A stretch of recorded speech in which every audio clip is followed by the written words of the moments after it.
Hey, good morning, everybody. Ted Haggard here from St. James Church in Colorado Springs, Colorado.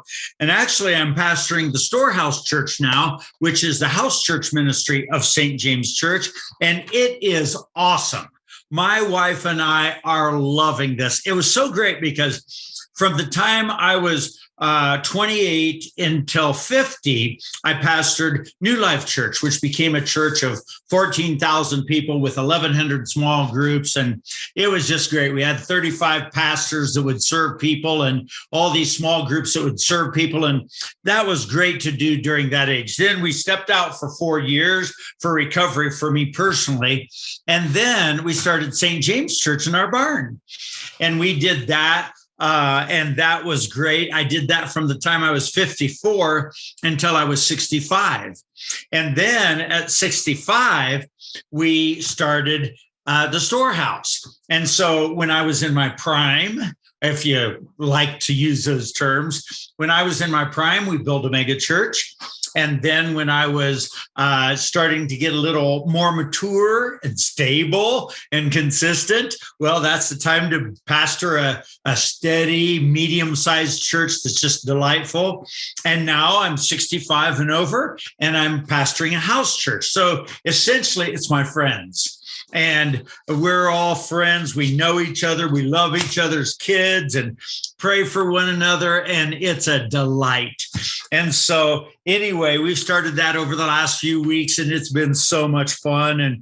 And we are loving the way we're walking through the stages of life. And some people, as they walk through the stages of life, they grow in wisdom. Other people don't listen to wisdom and instead listen to foolishness. And as they go through the stages of life, it becomes more and more evidence and more of a problem. And so anyway, this month we are studying the book of Proverbs. And many of you know, we worked through this. It's a Bible highlights booklet. And this Bible highlights booklet walks us from Genesis to Revelation in the course of a year.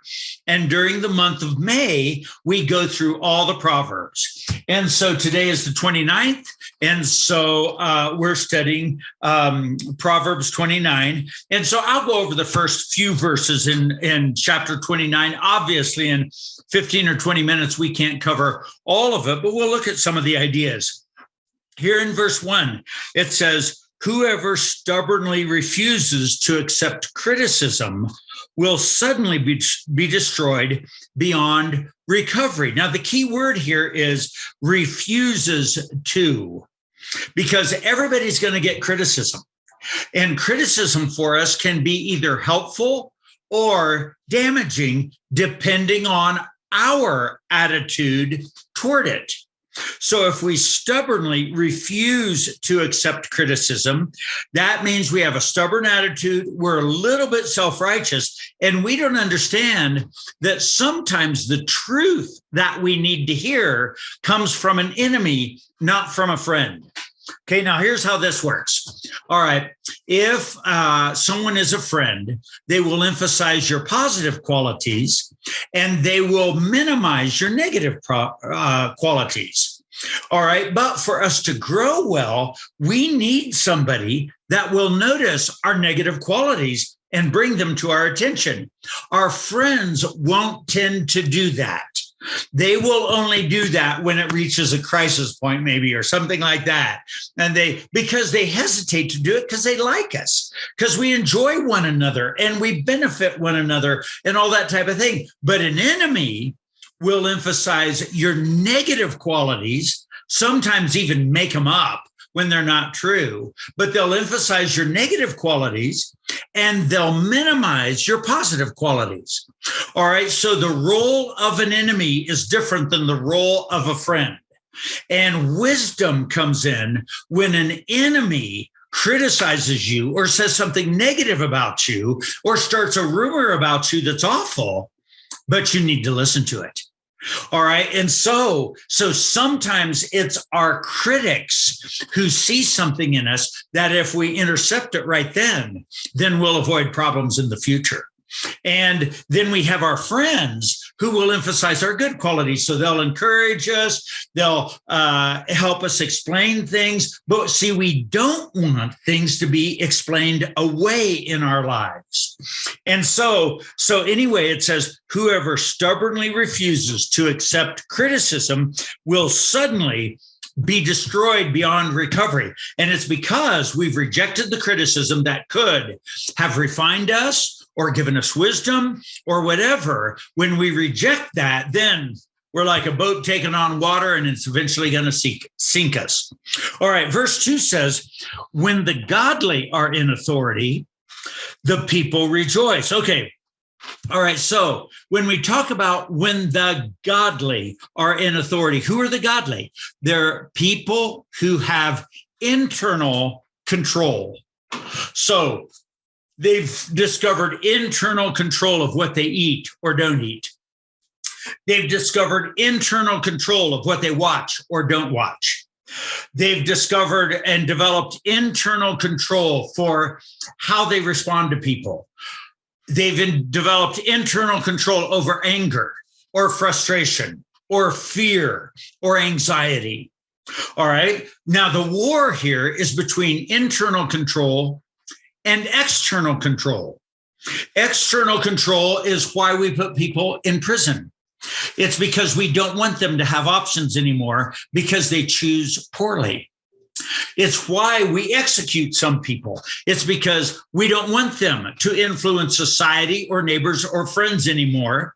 We want them limited, or we put them in solitary confinement.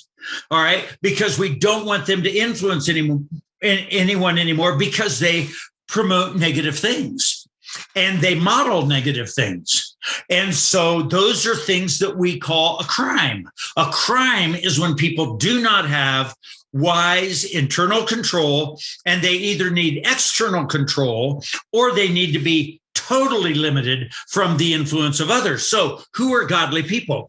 Godly people who use the power of God and have decided to have internal control so they can be the men they're supposed to be or be the women they're supposed to be. All right. So when the godly are in authority, now, here's what's interesting about people who've developed internal control. They use their power and influence over others more wisely.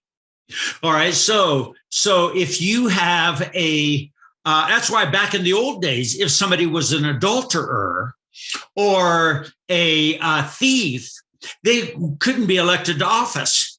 And it's because if they're an adulterer, they've never discovered how to have internal discipline over their sex lives. And if they've never discovered that quality, then they will not use wisdom in that area in their governance. Because when you develop, let's say you develop discipline over what you eat and what you don't eat, that develops a character quality that influences how you would govern over others.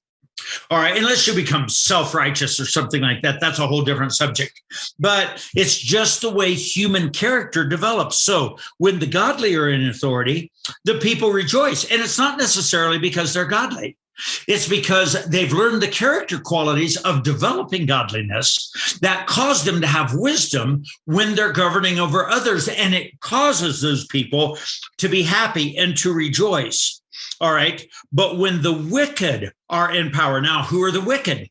The wicked are the people that do what they want to do. And they get an urge, they do it. They desire something, they want something, they just do it. That's the definition of wickedness. Wickedness is when you're just like an animal. And of course, there's a whole school of thought in America and around the world now that we are just animals. And there's basis for that. You talk to lots of people and you realize you're just talking to an animal. And so some people act just like animals. They're brutal, they're uncaring, they're disgraceful people. All right. Now that's a choice they've made because God has wisdom calling to everyone in the streets. At the city gates, wisdom is calling, but so is foolishness. So if you listen to foolishness, you become wicked. When those wicked people are in power, they'll be corrupt, they'll be dishonest, They'll use their power for their own selfish ends or their own selfish gainful power. And so that's when the people groan. All right. The third verse here says, the man who loves wisdom brings joy to his father. All right. So they think in terms of what pleases their father. All right. So we Christians, we think what pleases our Heavenly Father, what will make him smile, what will make the Lord happy. But if we don't care about what our Heavenly Father thinks or what our earthly father thinks, then we're foolish. Because God, the Father, and our earthly fathers typically have, or God, the Heavenly Father definitely has this, our earthly fathers should have this, a value system that values things that are more mature than we are. All right, so the man who loves wisdom brings joy to his father, but if he hangs around with prostitutes, his wealth is wasted. Okay, now think about this comparison.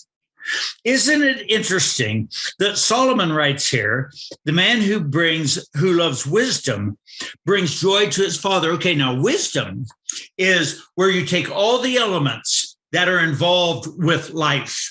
You take the culture, you take cultural norms, you take human personalities, you take the resources that are at hand, you take all these elements so that you can be successful at achieving something. All right, now, when a person is lascivious or immoral or whatever, if their values make it so they pay people to have sex with them, then the wealth that's accumulated through wisdom is wasted. All right, so wisdom is contradicted by someone who buys prostitutes. All right. And so here he's saying, look, if you want to be successful in your life, your father will be proud of you. If you want to have character in life, your father will be proud of you. If you want to achieve tasks and be responsible, your father will be proud of you. All right. But if you'll notice, it's more difficult typically to please a father than it is to please a mother. Because here's what I tell my kids, and this is a joke. Please don't write me notes and tell me how terrible I am. I already know about all that. Okay, so I say God and your mother love you unconditionally. Love from me, you got to earn it. And that's really not true. I love my children unconditionally, but I want them to earn it. I want them to work. I want them to perform. I want them to be men and women of integrity. I want them to be responsible at managing their vices.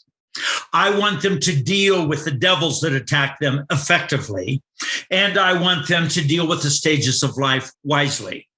Okay, so I'm not going to smile at them every time I see them if they aren't managing those things right. So fathers see their sons and daughters differently than mothers. Mothers are maternal, they're accepting, they coach, they love, they're just so sweet, where dads can kind of be a little different. And I know this is a generalization, it's not always true, and I don't want to get into sexual stereotypes or gender stereotypes or anything like that.